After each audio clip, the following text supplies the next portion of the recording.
자, 무결성, 그리고 기본 키, 외래 키. 자, 이런 개념 설명을, 설명을 드리도록 하겠습니다. 자, 먼저 성적관리 테이블이 존재를 하는데, 자, 성적관리 테이블을 보시면은, 자, K001이라는 사람이 이름이 이렇게 되고, 핸드폰 번호, 주소, 그리고 이 사람이 선택한 과목이 어떻게 되는지, 담당 교수가 누군지, 성적이 어떻게 되는지를 알 수가 있습니다. 그죠? 자, 근데 조금 특이한 사항이 있습니다. 보시면 아시겠지만은, 이렇게 비워져 있죠. 이게 뭡니까? 뭘 뜻하는 거예요? 널입니다, 널. 이게 널이에요. 이것을 널이라고 얘기하는 겁니다. 그래서 우리가 데이터베이스를 이제 설계를 할 때 이런 널들이 발생하지 않도록 가급적이면 널 값이 발생하지 않도록 그렇게 설계하는 것이 필요합니다. 그래서 이런 널 값을 이제 없애는 이유가 기억 공간의 낭비가 발생을 해요. 기억 공간의 낭비. 실제 값은 입력받지 않았지만은 기억 공간에는 저장이 된다는 얘기입니다. 어떤 특수한 값이. 그래서 이런 널 값을 없애줘야 됩니다. 어떻게 없앨 거냐? 분리하면 돼요. 테이블을 분리해 보십시오. 이렇게. 그래서 학번 이름, 핸드폰 번호, 주소를 가지고 하나의 릴레이션을 만들어 주고요. 선택 과목, 담당 교수, 성적을 가지고 탭을 하나 만들어 보십시오. 어떻게 됐습니까? 널이 있습니까? 널이 없죠? 자, 이게 뭐냐면요. 이것을 우리는 정규화라고 얘기해요. 정규화.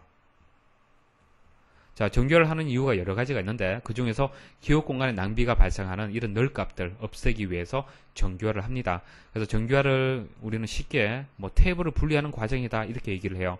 자, 정규화는 이제 다음 시간에 상세하게 말씀을 드릴 겁니다.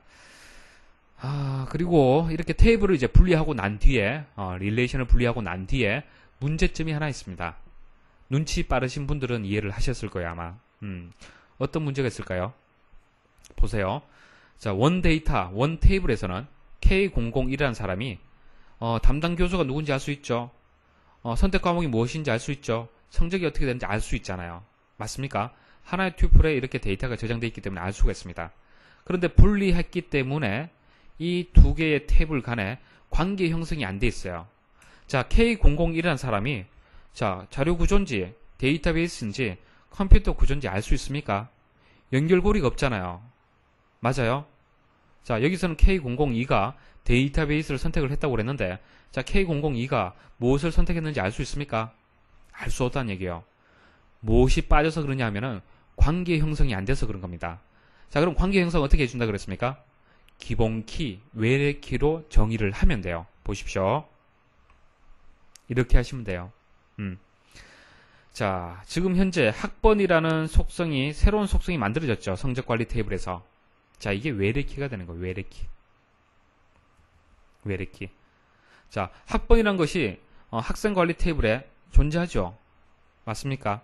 자, 그래서 외래키는 요게 이제 기본키가 되는데, 자, 기본키는 튜플을 유일하게 식별할 수 있으면 되겠죠. 일반적으로 학번을 기본키로 정의를 하잖아요. 그죠? 그래서 학생관리 테이블, 자, 이것을 상위 테이블이다. 성적관리 테이블을 하위 테이블이라고 했을 때, 상위 테이블에 있는 기본키를 이렇게 전이해서 새롭게 속성으로 해서 정의를 하게 되면은 이것은 외래키가 되면서 관계 형성이 되는 겁니다. 자, 보세요. 이제는 의미가 원래 있던 데이터 그대로 보존이 되는 겁니다. 자, K001 쭉 찾아가 보십시오. 여기 있네요. 자료구조 박세리 A 맞습니까? 자, 그 다음 K002 여기 있네요. 그죠? 자, K005 여기 있네요. 그죠? 서로 연결이 된다는 얘기예요. 원래 데이터가 그대로 유지가 된다는 얘기입니다. 맞습니까? 자, 이렇게 관계 형성을 해주는 거예요. 자, 다시 한번 정리하겠습니다. 자, 관계 형성을 통해서 상위 테이블에 있는 프라이머리 키를 전이한다. 자, 이렇게 관계 형성을 해주는 거예요. 자, 상위 테이블에 있는 학번이라는 기본 키를 가지고 이것을 하위 테이블에서 포린 키, 외래 키로 정의를 하게 되면은 관계 형성이 되는 겁니다. 자, 이때 무결성 원칙 세 가지가 나오는데요. 반드시 기억을 하셔야 됩니다. 자, 참조 무결성이라는 게 있어요. 자, 무결성이 뭡니까? 무결성. 데이터의 정확성을 유지하기 위한 규칙이죠. 자, 이것을 지켜야만 데이터가 유지가 된다는 얘기예요. 정확성이. 참조 무결성이라는 것은 릴레이션은 참조할 수 없는 외래키 값을 가질 수 없다는 것을 뜻하는 거예요. 보세요. 자, K001은 상위 테이블에 보니까 참조할 수 있는 데이터가 있죠. 기본 키에 있잖아요. 맞습니까?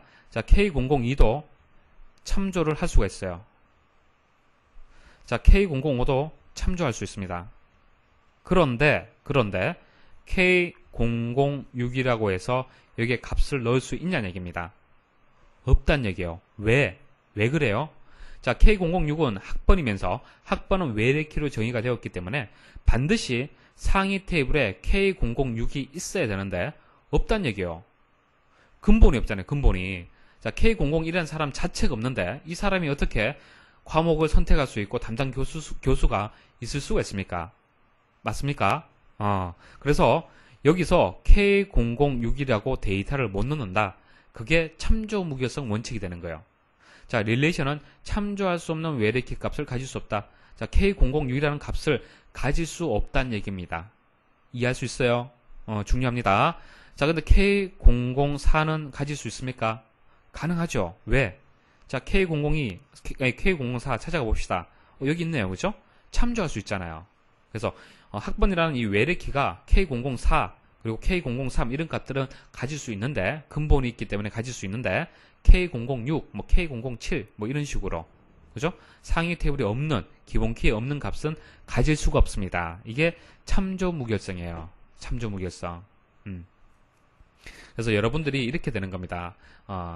이제 그 학생 회원 테이블이 있으면은 회원 테이블 그 다음 과목 교재 테이블이라고 할게요. 교재 테이블. 자, 여러분들 아이디를 발급받아야만 교재를 신청할 수 있죠.